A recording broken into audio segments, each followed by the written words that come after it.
والصلاة والسلام على أشرف الأنبياء وسيد المرسلين نبينا محمد وعلى آله وأصحابه أجمعين. سبحانك لا علم لنا إلا ما علمتنا إنك أنت العليم الحكيم. رب اشرح لي صدري ويسر لي أمري واحلل عقدة من لساني يفقه قولي. اللهم علمنا ما ينفعنا وانفعنا بما علمتنا وزدنا علما نافعا. আলহামদুলিল্লাহ, আমরা আদম আলাইহিস সালামের সৃষ্টি এবং আদম আলাইহিস সালামের সৃষ্টির পরে ইবলিসের সাথে যে ঘটনা, সেই নিয়ে আমরা আলোচনা করতেছিলাম। আমরা গত সপ্তাহে আদম আলাইহিস সালামের সৃষ্টি সংক্রান্ত কিছু বিষয় আলোচনা করেছি।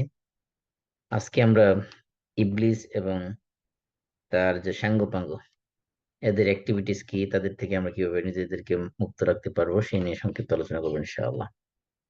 তো আমরা আদম আলাইহিস সালামের কাহিনী থেকে জানতে পারলাম যে আদম এবং ওনার স্ত্রী হাওয়া আলাইহিস সালামকে সৃষ্টি করার পরে শয়তান তাদেরকে কুমন্ত্রণা দিয়েছিল, ওয়াসওয়াসা দিয়েছিল।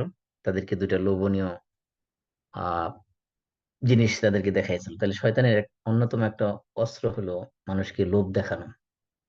আর মানুষ স্বভাবতই জন্মগত ভাবেই, ফিতরাতান, মানুষ হলো অত্যন্ত লোভী। এই জন্য মানুষকে ট্রেপে ফেলানোর জন্য এই লোভ দেখানো, এটা হলো শয়তানের কাজ। যেমন আদম আলাহিসাল্লামকে ওনার স্ত্রীকে লোভ দেখাইছে যে এমন গাছের ফল, যে ফল খাইলে তুমি চিরকাল এই জান্নাতে থাকতে পারবে, এমন এমন এক রাজত্ব পেয়ে যাবে যে রাজত্ব তোমার কোনদিন শেষ হবে না।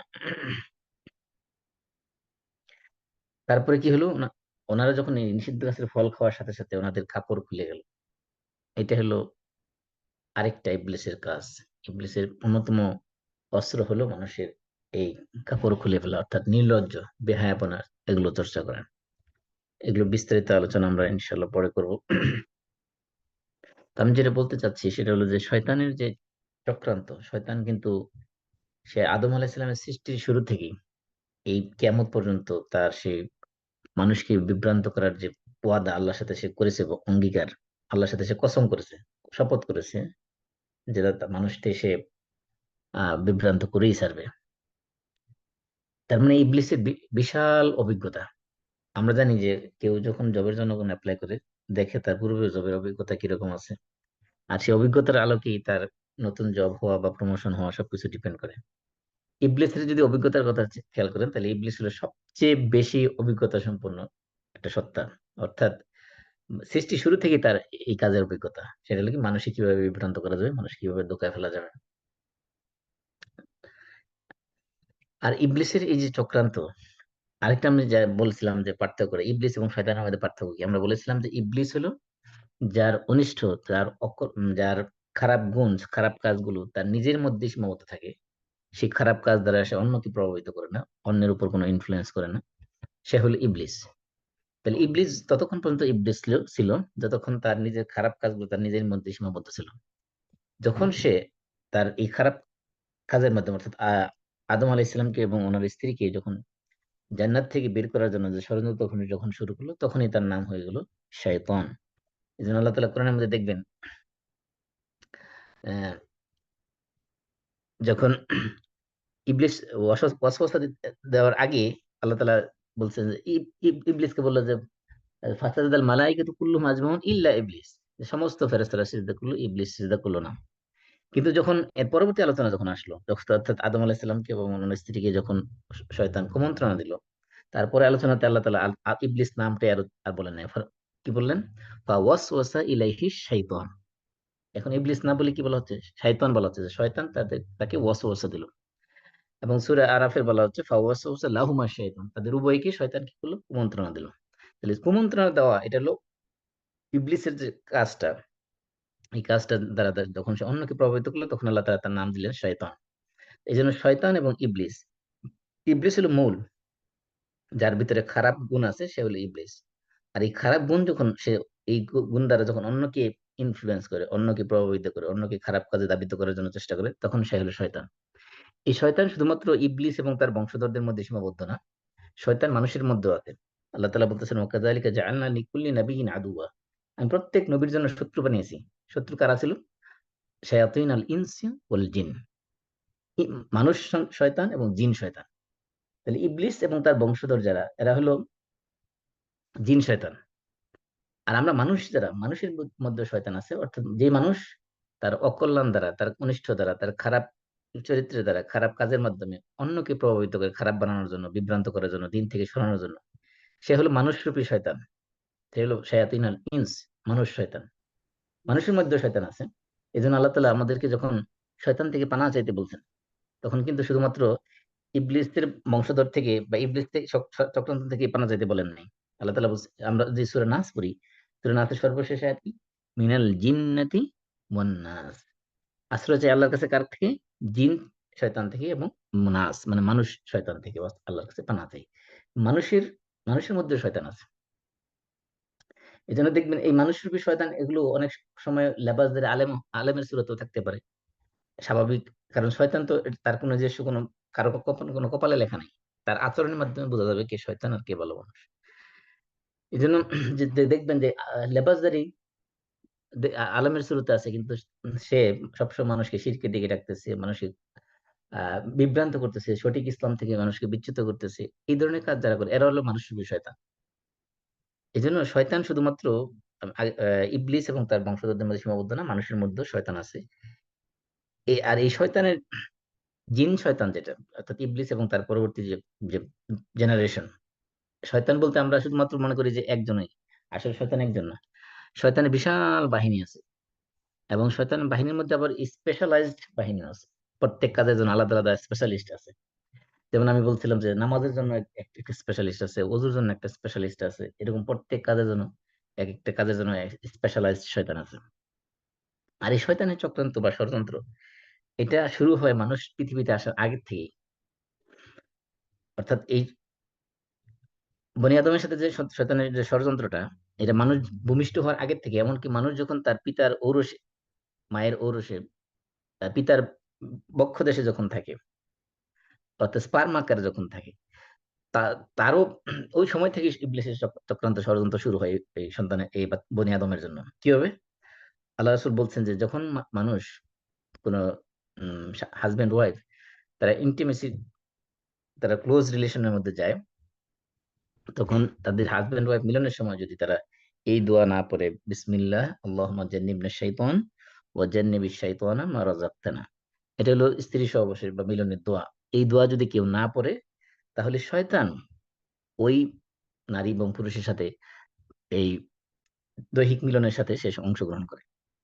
তার মানে এই শয়তানের কাজটা, শয়তানের যে ওয়াসওয়াসাটা, এটা শুধুমাত্র যে সন্তান ভূমিষ্ঠ হওয়ার আগেই, যখন স্বামী পিতামাতা যখন মিলিত হচ্ছিল, তখন থেকে শয়তানি কার্যক্রম শুরু হয়ে গেছে।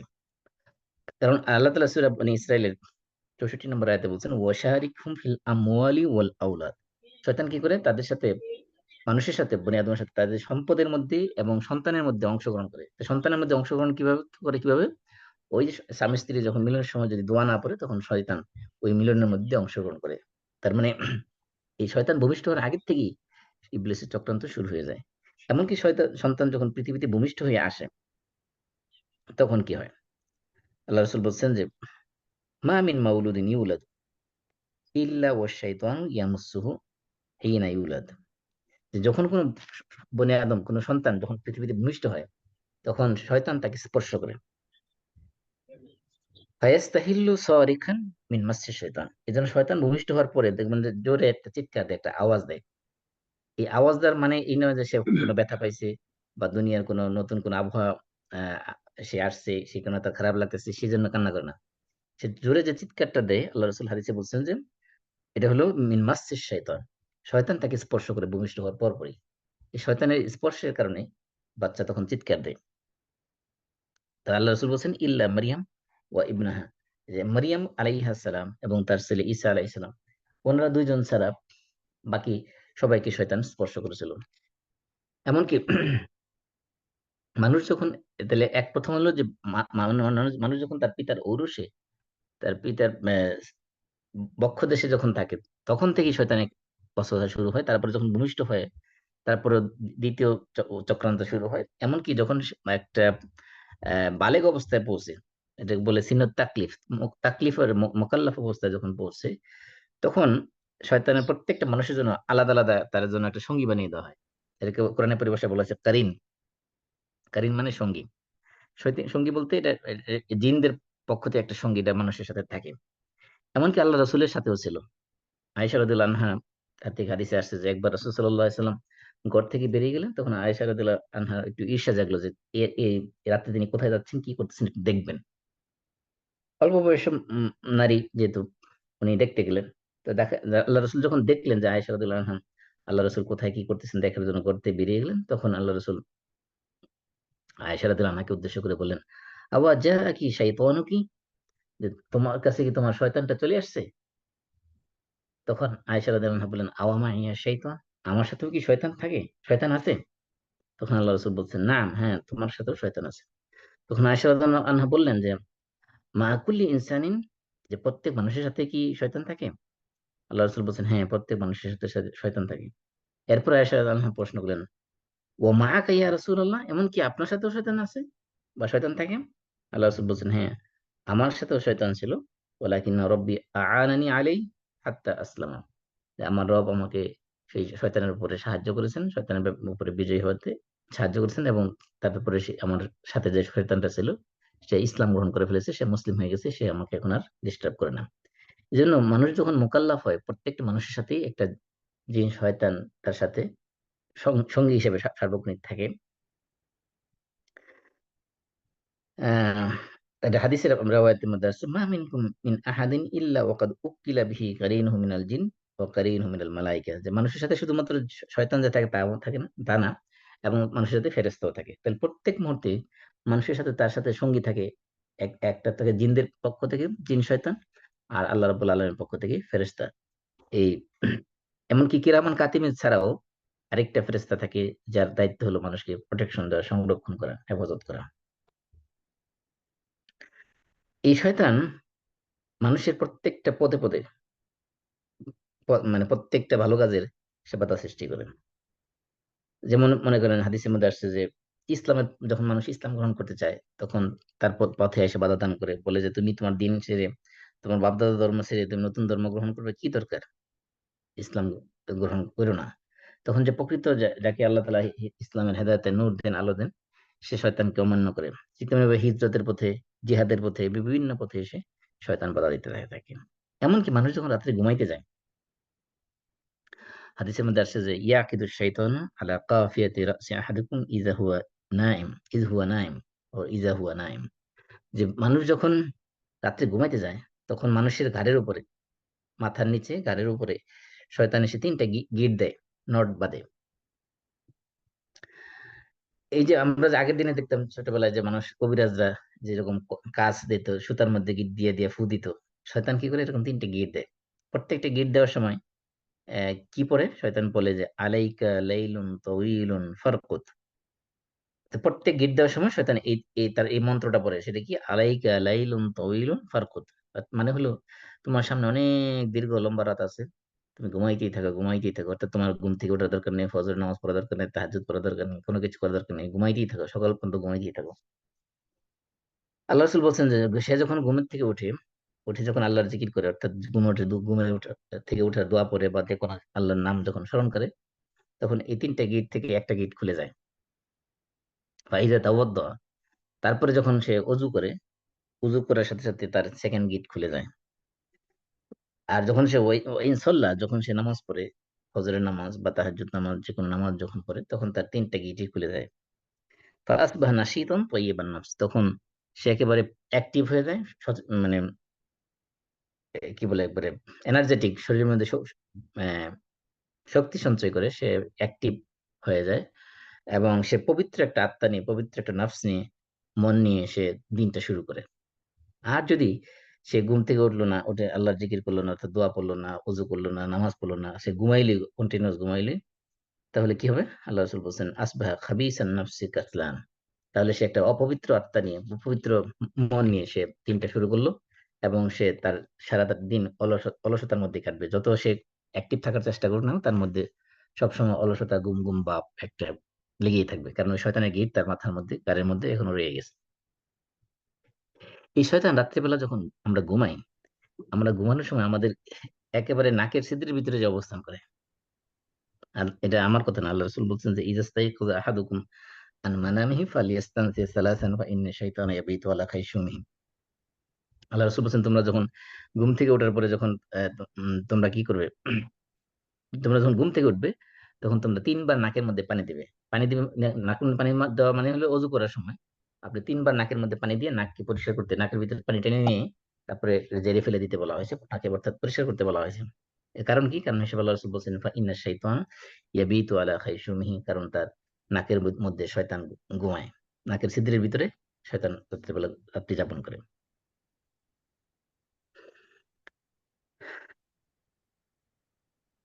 এমনকি এই ইবলিস প্রতিদিন তার বিশাল বড় বড় বাহিনী আছে অপকর্ম করার জন্য, ইবলিস শয়তানি কাজ করার জন্য। এবং ইবলিসের সিংহাসন আছে, তার আরশ আছে, তার আরশ এটা পেতে বসেছে পানির উপরে। কারণ জিন জাতিকে আল্লাহ রাব্বুল আলামিন শাস্তি স্বরূপ তাদেরকে পানিতে এবং পাহাড়ে বিভিন্ন এলাকায় তাদেরকে বসবাসের জন্য স্থান দিয়েছেন। তো ইবলিস কি করে, হাদিসের মধ্যে আসছে যে ইন্না ইবলিস ইয়াদাউ আরশাহু আলাল মা আই ইয়াবুস সুম্মা ইয়াবআসু সারায়াহু, যে ইবলিস পানির মধ্যে তার সিংহাসনের মধ্যে বসে সে তার বাহিনীকে বিভিন্ন জায়গায় প্রেরণ করে। তখন এই বাহিনী থেকে বিভিন্ন কাজ, ইবলিসের বিভিন্ন চেলা চামুন্ডা যারা আছে বাহিনী, তারা বিভিন্ন কাজের রেকর্ড নিয়ে ইবলিসের কাছে আসে। সে বলে আমি এই করে আসছি, আমি সেই করে আসছি, এরকম তারা বলতে থাকে। তো একজন বলে যে ফালতু কাজা ও কাজা, আমি এই করেছি। তখন ইবলিস বলে যে মা সানাতা শাইআন, তুমি তো কিছুই করলে না। আরেকজন বলে যে আমি এই করে আসছি, যে আমি মা তারাকতু হাত্তা তল্লাকতু বাইনাহু ওয়া বাইনা ইমরাতিহি, যে আমি তাকে বিভ্রান্ত করতে করতে করতে করতে এমন এক পর্যায়ে নিয়ে গেছি, এক পর্যায়ে এসে আমি তার মাঝে এবং তার স্ত্রীর মাঝে বিচ্ছিন্ন ঘটাই দিয়েছি, অর্থাৎ তালাক সম্পন্ন করে দিয়েছি। এর আগ পর্যন্ত তাকে আমি ছাড়িইনি। অর্থাৎ একটার পর একটা এই ছোট্ট একটি ইস্যু থেকে আস্তে আস্তে ঝগড়া বাড়াইতে বাড়াইতে বাড়াইতে বাড়াইতে এক পর্যায়ে যে একদম তালাক পর্যন্ত করাই দিয়ে এসেছি। তখন ইবলিস বলে যে ফায়ুদনিহি মিনহু ওয়া ইয়াকুল নি'মা আনতা। ইবলিস তাকে কাছে ডাকে, বলে তুমি আজকে আমার একদম খুব কাছের লোক এবং তুমি কতই না চমৎকার একটা কাজ করেছো। তার মানে বুঝে গেছে যে ইবলিসের কাছে সবচেয়ে প্রিয় কাজ হলো এই মানুষকে অশ্লীলতার দিকে ধাবিত করা, আরেকটা হলো আহ, জিনা ব্যভিচারের দিকে ধাবিত করার পাশাপাশি আরেকটা কাজ হলো যে স্বামী স্ত্রীর মধ্যে সম্পর্ক নষ্ট করে দেওয়া, এই স্বামী স্ত্রীর মধ্যে বিচ্ছেদ ঘটিয়ে দেওয়া। আর এটা করতে পারলে ইবলিসের যে মূল কাজ সেটা হলো কি করা, মানুষকে এই জিনা ব্যভিচারের দিকে অশ্লীলতার দিকে ডাকা। এই অশ্লীলতার দিকে ডাকাটা সহজ হবে যে এই যে তালাকটা সম্পন্ন করতে পারলেই। কারণ বিবাহিত নারী পুরুষ যত বেশি অপকর্মে লিপ্ত থাকে তার চেয়ে বেশি যে মানে অবিবাহিত বা বিবাহিত হওয়ার পরে ডিভোর্স প্রাপ্ত বা সেপারেটেড নারী পুরুষ এটার আক্রান্ত হওয়ার সম্ভাবনা বেশি থাকে। কারণ তাদের যাদের ফিজিক্যাল নিড আছে, এই নিড পূরণ করার যখন তারা জায়গা পায় না, তখন তারা অবৈধ পন্থা সেটাকে অনেক সময় খোঁজে, রাস্তা খোঁজে। তখন ইবলিস তাদেরকে ফাঁদে ফেলানোর জন্য সুযোগ পায়। এই জন্য ইবলিসের একটা কাজ হলো যে নারী নারী স্বামী স্ত্রীর মধ্যে বিচ্ছেদ ঘটায় দেওয়া, এবং এটা ইবলিসের অন্যতম ফেভারিট কাজ। এর কারণ হলো যে ইবলিস যদি এই সম্পর্ক ছিন্ন ঘটাইতে পারে, তাহলে একদিকে মানুষ প্রজনন বন্ধ হয়ে যাবে। যেমন আমি আগে একাধিকবার বলেছি যে কানাডিয়ান নিউ জেনারেশন যেগুলো এখানকার, তারা এখন ডিঙ্ক লাইফস্টাইল চয়েস করেছে, dual income, no no kids. তার মানে সন্তান নিবে না। এই যে সন্তান না নেওয়া তো আসলে ইবলিসের কাজ। সন্তান সন্তান যাতে প্রডিউস না হয়, মানে এটা হলো ইবলিসের একটা চক্রান্ত। এমনকি এই যে স্বামী স্ত্রীর মধ্যে ছিল একটা মহব্বতের সম্পর্ক, ভালোবাসার সম্পর্ক, প্রেম, সহমর্মিতার, আন্তরিকতা, ভালোবাসার সম্পর্ক যেটা ছিল, এটা এক সময় শত্রুতায় পরিণত হয়ে যাবে। তালাক হওয়ার সাথে সাথেই দেখা যাবে যে যেই মানুষটা একজন আরেকজনের জান প্রাণ ছিল, জীবন দিয়ে ফেলতো, এই মানুষটা একজন আরেকজনের চেহারা ছায়াও দেখতে চায় না। এমনকি যদি আত্মীয় স্বজনের মধ্যে বিয়ে শাদী হয় এবং কাজিনদের মধ্যে অনেক সময় বিয়ে শাদী হয়, দেখা গেল যে এই তালাকের কারণে কি হয়ে গেছে, আত্মীয়তার সম্পর্ক যেটা রক্ষা করা হলো ওয়াজিব বা ফরজ, সেই আত্মীয়তার সম্পর্ক রক্ষা করাটা অনেক সময় কঠিন হয়ে পড়ে। অনেক সময় আত্মীয় হওয়া সত্ত্বেও তাদের সাথে তালাক হয়ে যাওয়ার পর থেকে আর সম্পর্ক থাকে না, অর্থাৎ শত্রুতায় পরিণত হয়ে যায়। অনেক সময় দেখা যায় যে কোর্টের মধ্যে চলে যাওয়া হয় এই ইস্যুটা নিয়ে। এই কোর্টে যাওয়ার ফলে দেখা যায় যে উভয়ের মধ্যে তখন আর সে আগের মতো সম্পর্কটা থাকে না। এমনকি যদি সেটা তারা আত্মীয় হয়, আত্মীয় হওয়া সত্ত্বেও দেখা যাবে যে সে আগের মতো সে সম্পর্ক আর থাকে না, বরং বন্ধুত্ব যে শত্রুতায় পরিণত হয়। এই জন্য এটা ইবলিসের ফেভারিট কাজ, মানুষকে তালাকের দিকে ধাবিত করা। এমনকি আরেকটা কাজ হলো যে যদি তালাক ঘটাইতে পারে তাহলে সন্তানগুলো কি হবে, সন্তানগুলো বাবা মার আদর থেকে বঞ্চিত হবে। মানে অনেক ক্ষেত্রে দেখা যায় যে ওই সন্তান আহ, এই পিতামাতার এই খারাপ আচরণ দেখতে দেখতে এক সময় তাদের প্রতি, পিতামাতার প্রতি এক সময় বিতৃষ্ণা চলে আসে। অনেক সন্তান আছে যে পিতামাতাকে ওই সঠিক টেক কেয়ার না করার কারণে দেখা যায় ওগুলো বখাটে হয়ে যায়, ওগুলো অনেক সময় আহ রাস্তাঘাটে টোকাইয়ের পরিণত হয়ে যায়, এবং বিশেষ আল্লাহ। করে আমাদের থার্ড ওয়ার্ল্ড কান্ট্রিতে। আর অনেক সময় দেখা যায় যে আবার এই স্বামী স্ত্রীর মধ্যেই তারা চায় যে না, আমাদের যা হয়েছে হয়েছে, ভুল বোঝাবুঝি হয়েছে, এখন আবার আগের মতো আমরা সংসার করতে পারি কিনা, আবার চেষ্টা করেছে। অনেক সময় দেখা যায় যে কবিরাজের কাছে, যার খুব গণকের কাছে যায়, ভাগ্য গণনা কাছে হাত দেখানোর জন্য যায়। অথচ আল্লাহ রসুল বলছেন যে যে ব্যক্তি গণকের কাছে গেল এবং তাকে কোনো বিষয় জিজ্ঞেস করলো, তার 40 দিনের কোনো আবাদত কবুল হবে না, 40 দিনের নামাজ তার কবুল হবে না। তাহলে এই যে মানে শয়তান কি করলো, যে একটা একটা কাজের মাধ্যমে অনেকগুলো কাজ ঘটাই দিল। আর ইবনে মাসউদের বর্ণনা মতে ইবনে মাসউদ বলেছেন যে যদি কেউ গণকের কাছে যে গণক যা বলে সেগুলো যদি সে বিশ্বাস করে, তাহলে সে কি করলো, ফাকাদ কাফারা বিমা উনজিলা আলা মুহাম্মদ, মুহাম্মদ সাল্লাল্লাহু আলাইহি ওয়াসাল্লামের প্রতি যা কিছু নাযিল করা হয়েছে সেগুলো সে কুফরি করলো, তাতে সে কাফিরই হয়ে গেল। এই জন্য এই যে ইবলিসের কাজ ছিল একটা, শুধু স্বামী স্ত্রীর মধ্যে বিচ্ছিন্ন ঘটাই দেওয়া, কিন্তু এর মাধ্যমে দেখা গেল কি হয়ে গেল, সমাজের মধ্যে অনেক ধরনের নৈরাজ্য সে সৃষ্টি করে ফেললো।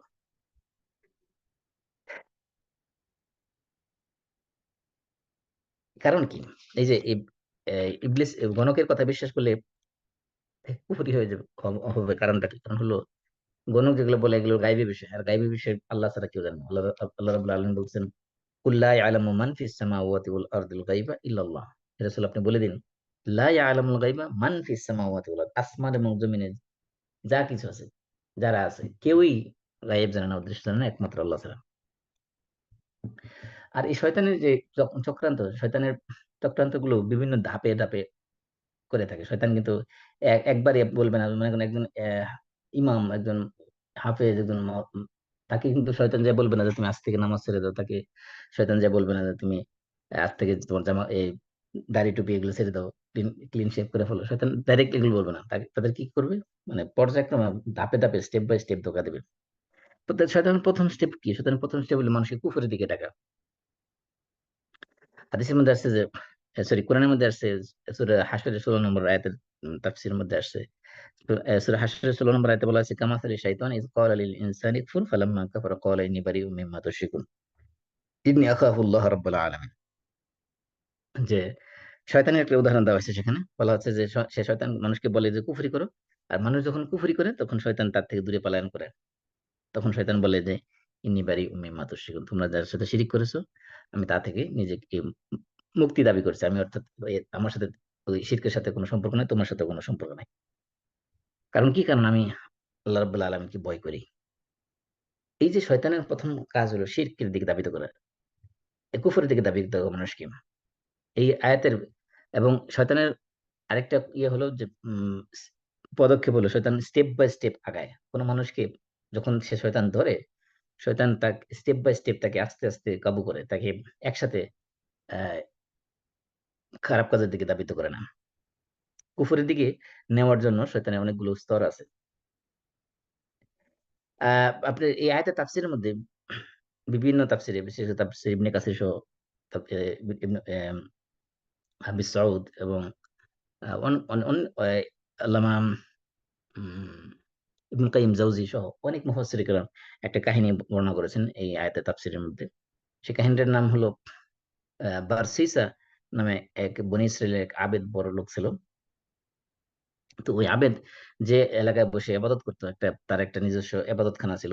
একটা এটা কি বলে, এই এটাকে সওমা বলে আরবিতে আর কি। তার একটা নিজস্ব একটা ইবাদতখানা ছিল, সেখানে বসে বসে সে ইবাদত করতো। এই বার্সিসা নামক লোক যেখানে ইবাদত করতো, তার ওই গ্রামে একটা ফ্যামিলিতে 3 ভাই এবং 1 বোন ছিল। 3 ভাই মিলে তারা একবার যুদ্ধে যাওয়ার জন্য সিদ্ধান্ত নিল। তো চিন্তা করলো একমাত্র বোন তাকে কোথায় রেখে যাবে, তাদের কোনো আত্মীয় স্বজন নেই তাকে তার টেক কেয়ার করার জন্য।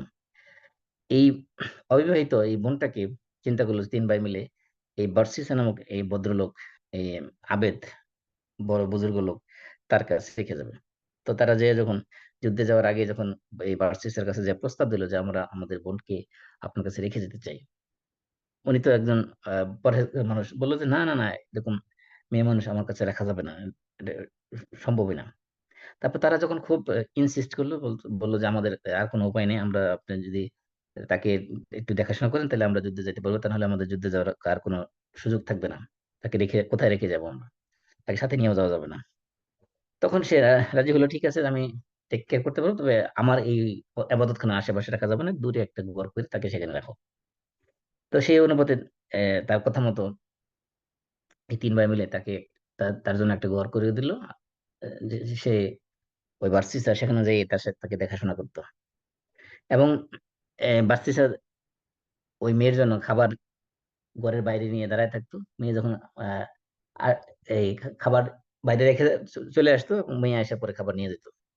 তো শয়তান এসে ওই ভার্সিটাকে পরামর্শ দিল যে তুমি তো ইচ্ছা করলে এই মেয়ে যখন খাবার আহ, নেওয়ার জন্য আসে তখন দাঁড়ায় থাকলেই তো পারো, তাহলে তো তোমার কি হবে, ওই খাবারটা অনেক সময় হয়তো বা শিয়াল কুকুর বা অন্য কোনো পশু পাখি খেয়ে ফেলতে পারে বাইরে রেখে গেলে। তুমি একটু দাঁড়ায় থাকো, মেয়েটা যখন আয়সা খাবার নিয়ে যাবে তারপর তুমি চলে আসবে, এতক্ষণ দাঁড়ায় থাকো। তো সে কি করলো, যে ভালো ভালো পরামর্শ, সে পরামর্শ অনুযায়ী সে দাঁড়ায় থাকলো। মেয়ে যখন এসে খাবার নিয়ে গেলো তখন সে চলে আসতো। এরকম একদিন দুই দিন তিন দিন সে একবারও মেয়ের দিকে তাকায় নাই। হ্যাঁ, তারপরে কিছুদিন পরে শয়তান এসে তাকে পরামর্শ দিল যে তুমি তো এই খাবার বাইরে নিয়ে এতক্ষণ নিয়ে দাঁড়ায় থাকার কি দরকার আছে, তুমি তো ইচ্ছা করলে খাবারটা ঘরের ভিতরে নিয়ে রেখে আসতে পারো। ঘরের ভিতরে রেখে আসলে তোমার সমস্যা কি, তুমি তো একজন আহ আবেদ মানুষ, একজন বুজুর্গ মানুষ, তোমার কেউ সন্দেহ করবে না, তুমি যে ঘরের ভিতর খাবারটা দিয়ে আবার চলে আসবে। তো শয়তানের দ্বিতীয় স্টেপ, পদক্ষেপ, সে এটা এই টোপো গিললো, চিন্তা করলো হ্যাঁ খাবার দিয়ে আসি, সমস্যা কি। খাবার দিয়ে আসলো, দেখেন একদিন দুই দিন তিন দিন চার দিন, একদিন 4 দিন পরে একবার তার দিকে চোখ চোখ মেলে তাকাইলো, দেখলো। দেখার পরে শয়তান তার অন্তরের মধ্যে এবার আকর্ষণ জাগাই দিল, অনেক সুন্দরী রূপসী অবিবাহিত মেয়ে, তার প্রতি লোভ জাগাই দিল। তারপরে কি করলো, শয়তান তাকে বললো যে তুমি এই যে মেয়েটা একা একা থাকে, সে তো কিছুদিন পরে তা মানসিক রোগী হয়ে যাবে, তাকে একটু দিনের কথা শোনাও, একটু ওয়াজ নসিহত করো, একটু ভালো ভালো দিনের দিন শিক্ষা দাও, তাকে সে তাহলে তার একাকিত্ব কাটবে এবং তার কাছে ভালো লাগবে, তো তোমার দিনের দাওয়াতি কাজও হইলো। তো সে কি করলো, মেয়েকে দিয়ে দিন শিখালো কিছুদিন, বসে বসে আলাপ আলোচনা করলো, দিন শিখালো। এক পর্যায়ে বললো যে তুমি তো তাহলে তার সাথে বসে খাইতেও পারো, সমস্যা কোথায়। তারপরে খাইতে বসলো, খাইতে বসার পরে এক পর্যায়ে এই ওই মেয়ের হাতের সাথে তার হাত লেগে গেল। হাত লাগার পরে মনে হচ্ছে যেন এটা একটা ইলেকট্রিক শকের মতো আর কি, মানে আকর্ষণ আরো বেড়ে গেল আর কি, তার প্রতি আগ্রহ জেগে গেল। এক পর্যায়ে যে এসে ওইখানেই, যেহেতু কোনো মানুষ নেই, নির্জন ঘর, সেখানে কিস করলো, এক পর্যায়ে তাদের সাথে মিলন হলো। ওই মিলনের ফলে এক পর্যায়ে দেখা গেল যে ওই মেয়ে গর্ভবতী হয়ে গেল। গর্ভবতী হওয়ার পরে একটা সন্তানও হয়ে গেল। ওই দিক দিয়ে দুই তিন ভাই এখনো কিন্তু যুদ্ধ থেকে ফেরত আসেনি। তখন শয়তান এসে তাকে বললো যে তুমি যে এই অপকর্ম করলা এই মেয়ের সাথে, তার আবার প্রমাণও রয়ে গেল। প্রমাণ কি, প্রমাণ হলো এই যে মেয়ের গর্ভে সন্তান আসলো, এই সন্তান যদি এসে দেখে এর বাইরা, তোমাকে আস্থা রাখবে না, তোমাকে মেরে ফেলবে। তুমি এক কাজ করো, কি করো, তুমি এই সন্তানটাকে মেরে ফেলো। মেরে ফেললে তোমার এই এই যে তুমি জেনা করেছো, অপকর্ম করেছো, এটা কোনো প্রমাণ, সাক্ষী প্রমাণ থাকবে না। তো সে কি করলো, সে এটা বাচ্চাটাকে মেরে ফেললো। মেরে ফেলার পরে এখন শয়তান এসে তাকে বলতেছে, তুমি কি মনে করছো যে বাচ্চা মেরে ফেললেই শেষ? এই মেয়ে, তুমি কি মনে করছো যে তোমার তার বাইরে যখন আসবে তোমার এই ঘটনা তাদের কাছে বলবে না? অবশ্যই বলে দিবে, তুমি তার এই কোলের সন্তানকে মেরে ফেলছো, তার সাথে এই অপকর্ম করেছো, এই কথা তো অবশ্যই তার বাইরের কাছে ফ্লাশ করে দিবে। তখন তখন তোমার কি অবস্থা হবে? তা শয়তান বললো তাহলে, আহ, বার্সিসা বললো তাহলে কি করা যায়, বলে যে তুমি এই মেয়েকে খুন করে ফেলো। তখন সে মেয়েকে খুন করে ফেললো। খুন করে তারপরে ওই একই কবরে, যেখানে বাচ্চা কবর দিয়েছিল, ওই একই জায়গায় একসাথে মা মেয়ে, মা এবং সন্তান দুইজনকে কবর দিয়ে ফেললো। খবর দিয়ে যখন রেখে চলে আসলো, তখন ওই তিন ভাই যখন আসলো যুদ্ধ থেকে, আসার পরে শয়তান তাদেরকে যে বুঝাইলো, মানুষের স্রোত ধরে যে বুঝাইলো যে তোমার এই বোনকে এই দরবেশ সে কি করেছে, অপকর্ম করে তার সাথে সন্তান হয়েছে, সেই সন্তান সে মেরে ফেলেছে, এবং তোমার বোনকে মেরে এই দুইজনকে এখানে কবর দিয়ে রেখেছে। তারপরে ভাইরা কবর খনন করলো, খোদার পরে দেখলো যে আসলেই সেখানে তার বোন এবং তার বোনের সন্তানের লাশ ওই পাওয়া গেছে সেখানে কবরের মধ্যে। তখন তারা ওই দরবেশকে বের করে নিয়ে আসলো, এনে তারপরে তাকে শুলে চড়ালো, তাকে ফাঁসি দিয়ে মেরে ফেলবে, মানে শুলে চড়ায় মেরে ফেলবে। যখন ওইখানে শুলে চড়ানো হলো, তার হাত পা যখন বাঁধা হলো, শুলে চড়াবে মেরে ফেলবে, তারপরে শয়তান ওই মুহূর্তে তার কাছে গেল, যে বলল যে তুমি কি জানো আমি কে? তুমি আমাকে চেনো? আমি হলাম সেই লোক যে তোমাকে এতগুলো পরামর্শ দিয়েছে। সুতরাং আজকে এই বিপদ থেকে যদি তুমি উদ্ধার পেতে চাও, তাহলে তুমি আজকে আমার কথা শুনতে হবে। আমি যা যা বলবো তা যদি করো, তাহলে এই মুহূর্তে তুমি আমার মৃত্যু থেকে মুক্তি পেতে পারবে। সেটা কি? তুমি এই মুহূর্তে তোমার আল্লাহকে অস্বীকার করো এবং আমার সামনে একটা সিজদা করো, তাহলে আমি তোমাকে এই বিপদ থেকে বাঁচাই দিতে পারবো, তোমার এই মৃত্যু থেকে এই মুহূর্তে তোমাকে রক্ষা করতে পারবো। তখন সে মৃত্যু থেকে বাঁচার জন্য আল্লাহকে অস্বীকার করলো, কুফরি করলো, এবং সেই ভার্সিসে তখন ওই শয়তান সুরত ধরে ব্যক্তিকে সিজদা করলো, কুফরি করলো। তখন শয়তান দৌড়ে পালালো। এই এইটা হলো ঘটনা। এই ঘটনার প্রেক্ষাপটে আল্লাহ তাআলা নাজিল করেছেন আয়াত, সূরা হাশরের 16 নম্বর আয়াত, কামাসালি শাইতান ইজ ক্বালা লিল ইনসানি কুফর।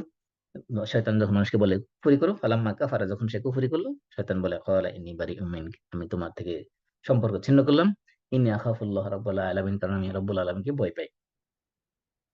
এই যে শয়তান দেখেন কুফরিতে দাবিত করার জন্য, কুফরিতে নেওয়ার জন্য তার সামনে তাকে কতগুলো স্টেপ অবলম্বন করলো, একটার পর একটা, একটার পর একটা, সর্বশেষ তাকে কুফরিতে নিয়ে এসেছিল, আল্লাহকে অস্বীকার করো, আমাকে সিজদা করো। এই জন্য শয়তান মানুষকে বিভ্রান্ত করার জন্য স্টেপ বাই স্টেপ কাজ করে। সে একসাথে ডাইরেক্ট মানুষকে কি করে না, কুফরের দিকে আহ্বান করে না। তারপরে কুফরির পরে হলো শিরক। শিরকের মধ্যে মানুষ কিভাবে লিপ্ত করে, এটাও বিভিন্ন স্টেপ বাই স্টেপ। আপনি যে সূরা নূহ পড়েন, সূরা নূহের 23 নম্বর আয়াত, এখানে বলা আছে লা তাযারুন্না আলিহাতাকুম ওয়া লা তাযারুন্না ওয়াদ্দান ওয়া লা সুওয়াআন ওয়া লা ইয়াগুসা ওয়া ইয়াউকা ওয়া নাসরা। এই যে ওয়াদ, সুয়া, ইয়াগুস, ইয়াউক, নাসর, এই পাঁচ এই পাঁচজন ব্যক্তির পূজা করতো নূহ আলাইহিস সালামের জাতির লোকেরা। এরা সবাই ছিল অনেক বড় বড় বুজুর্গ, অনেক বড় বড় আবেদ, আল্লাহর প্রিয় বান্দা। কিন্তু এদের মাধ্যমে নূহ আলাইহিস সালাম জাতির মধ্যে শিরক কিভাবে ঢুকলো এদেরকে নিয়ে? কারণ এই মানুষগুলো যখন মারা গেল, তখন শয়তান এসে মানুষদেরকে, নূহ আলাইহিস সালাম জাতির লোকদেরকে পরামর্শ দিতে লাগলো, বলতে লাগলো যে এই যে তোমাদের এলাকার বিখ্যাত বিখ্যাত মানে মনীষীগুলো মারা গেল, তাদের স্মৃতি ধরে রাখার জন্য তাদের কি করো, তাদের ছবি অঙ্কন করে রাখো দেয়ালে দেয়ালে। তখন তারা কি করলো, তাদের ছবি দেয়ালে দেয়ালে অঙ্কন করতে লাগলো। সবাই তাদের ছবি প্রত্যেকের ঘরে ঘরে লাগাই রাখলো, এই পাঁচজন ব্যক্তির ছবি। তো পরবর্তী সময় একটা যুগ পরম্পরায় যখন পরবর্তী জেনারেশন যখন আসলো, তারা মনে করলো যে আমাদের বাপদাদারা এই বুজুর্গদের পূজা করতো, এই জন্য সবার ঘরে ঘরে এই ছবি লাগাই রাখতো। এই জন্য পরবর্তী জেনারেশন এসে কি করলো, এই পাঁচজনকে পূজা করতে লাগলো, তাদেরকে সামনে, এই ছবির সামনে সিজদা দিতে শুরু করলো। তাহলে এই যে শয়তানের আরেকটা স্টেপ হলো যে মানুষকে কুফরের পরে দ্বিতীয় স্টেপ হলো মানুষকে শিরকের দিকে ঢুকানো, আল্লাহর সাথে শিরক করা। কুফর এবং শিরক দুইটা কোনোটাতে যদি মানুষ রাজি না হয়, তারপরে শয়তানের আরেকটা স্টেপ হলো মানুষকে বিদাতে ঢুকাই দেওয়া। বিদাত দেখতে খুবই সুন্দর, এটা খুবই এই বিদাত এমন একটা খারাপ কাজ যেটা একমাত্র আলেম এবং প্র্যাকটিসিং মুসলিমরাই করে থাকে। এটা এমন একটা জঘন্য খারাপ কাজ যেটা শুধুমাত্র আলেম এবং প্র্যাকটিসিং মুসলিমরাই করে থাকে। তাদেরকে শয়তান ইসলামের নাম দিয়ে এমন এমন কাজ করে নেবে যেগুলো আসলে ইসলামের কাজই না। হম। তো বলতে পারে যে এটা করলে সমস্যা কি, এটা তো কোনো খারাপ কাজ না। খারাপ কাজ না, এটাই হলো যুক্তি। শয়তান তাকে বলবে যে এই যে মিলাদ কিয়াম করে, এটা কি সমস্যা, কি রাসূলের মহব্বত বাড়বে অন্তরের মধ্যে, সমস্যা কি, করলে সমস্যা কি? এর দলিল কি? ইবাদত করার পক্ষে দলিল হলো যে করলে সমস্যাটা কি, এটাই দলিল। আর হলো যে আল্লাহ রাসূল তো নিষেধ করেন, এটা একটা দলিল। প্রথম কথা হলো যে ইবাদতের ক্ষেত্রে মূলনীতি হলো, ইবাদত হলো তাওকীফি। ইবাদত তাওকীফি মানে হলো ইবাদত অবশ্যই কোরআন হাদিস দ্বারা প্রমাণিত হতে হবে। কোরআন ও হাদিসের যদি কোনো কোরআনের কোনো আয়াত বা হাদিসের, সহিহ হাদিসের কোনো এভিডেন্স বা প্রমাণ যদি না থাকে, তাহলে কোনো ইবাদত করা যাবে না। এই জন্য করলে সমস্যা কি, এটাই সমস্যা। যেটা করার সমস্যা হলো এই ধরনের ইবাদত কোরআন হাদিসে নাই। তাহলে যে এই ইবাদত কোরআন হাদিসে নাই, সেটা করলেই সমস্যা। এটা আমাদের বুঝতে হবে যে ইবাদত নিজে ভালো লাগলেই সেটা করা যাবে না যদি সেটা কোরআন হাদিসে এটা করার পক্ষে কোনো দলিল না থাকে। তাহলে শয়তানের 3 নম্বর স্টেপ কি? প্রথম প্রথম স্টেপ ছিল কুফর, দ্বিতীয় স্টেপ হলো শিরক, তৃতীয় স্টেপ হলো বেদাত। শয়তানের 4 নম্বর স্টেপ হলো মানুষকে বড় বড় কবিরা গুনার মধ্যে ঢুকিয়ে দেওয়া। কবিরা গুনার মধ্যে অন্যতম হলো মদ বা খমর। খমরকে বলা হয় উম আপনার উম্মুল খাবায়েস। উম্মুল খাবায়েস মানে সমস্ত খারাপ কাজের মানে সূতিকাগার বলতে পারেন, অথবা সমস্ত খারাপ কাজের মূল বলতে পারেন হলো মদকে। মদ বলতে এখানে শুধুমাত্র এই মদই না, এখানে অ্যালকোহলিক যত কিছু আছে, এমনকি ড্রাগ হতে পারে, যা কিছু আছে সবকিছু এর মধ্যে ইনক্লুড। আল্লাহ রাসূল খামরের সংজ্ঞা দিয়েছেন যে কুল্লু মুসকিরিন খামর ও কুল্লু মুসকিরিন হারাম, যে যা কিছু মানুষের আকলকে দূরীভূত করে দেয়, অর্থাৎ মানুষের মাতাল করে দেয়, সবগুলি খমরের অন্তর্ভুক্ত। খমর মানে শুধুমাত্র আমরা যেটা পান করার মতো পানীয় পানীয় জাতীয় ড্রিঙ্কস বুঝাই না। খমর বলতে যা কিছু মানুষকে মাতাল করে সবই খমরের অন্তর্ভুক্ত।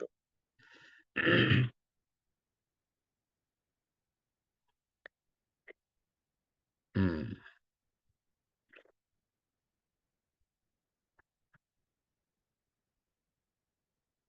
তো খমরের পাশাপাশি আরেকটা জিনিস হলো জুয়া।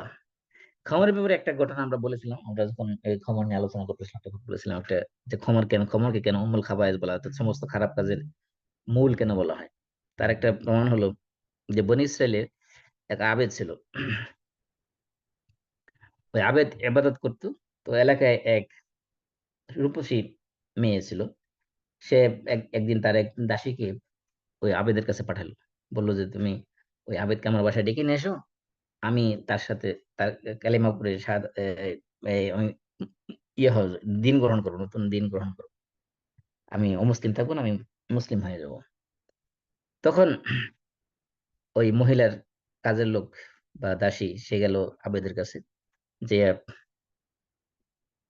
তাকে বলল যে আমার মনে হয় আপনাকে ডাকতেছে, আমার বাসায় একটু চলেন। তো বাসায় গেল। যাওয়ার পরে দেখলো যে সেখানে অনেক সুন্দরী রূপসী এক মহিলা। এই মহিলার পাশে আছে একটা ছোট ছোট বাচ্চা, এবং তার পাশে পাশে আছে কিছু মদের বোতল, সুন্দর সুন্দর সাজানো মদের বোতল। তো যাওয়ার পরে মহিলা ঘরের দরজা আটকায় দিল।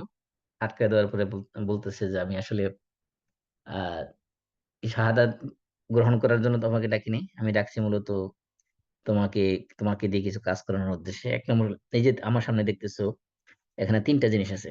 1 নম্বর আমাকে দেখতেছো, আরেকটা হলো এই যে ছোট বাচ্চা শিশুটি দেখতেছো, আর এই মদের পেলা দেখতেছো। এখান থেকে তোমাকে 3টা থেকে যে কোনো একটা চয়েস করতে হবে। হয় তুমি আমার সাথে অপকর্ম করবে, জিনা করবে, নতুবা তুমি এই সন্তানটাকে, এই বাচ্চাটাকে হত্যা করবে, খুন করবে, নতুবা এই গ্লাস থেকে এক গ্লাস মদ পান করবে। তুমি যে কোনো একটা বাছাই করে নিতে পারো।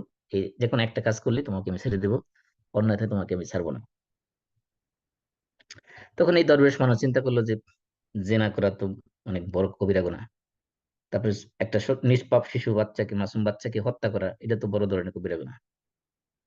তাহলে মদ খাইলে তো এটা কারো ক্ষতি করা হলো না, কোনো মানুষের ক্ষতি করা হলো না, আমি নিজে না হয় একটু কিছুক্ষণ ড্রাঙ্ক থাকলাম, তারপরে স্বাভাবিক হয়ে যাব।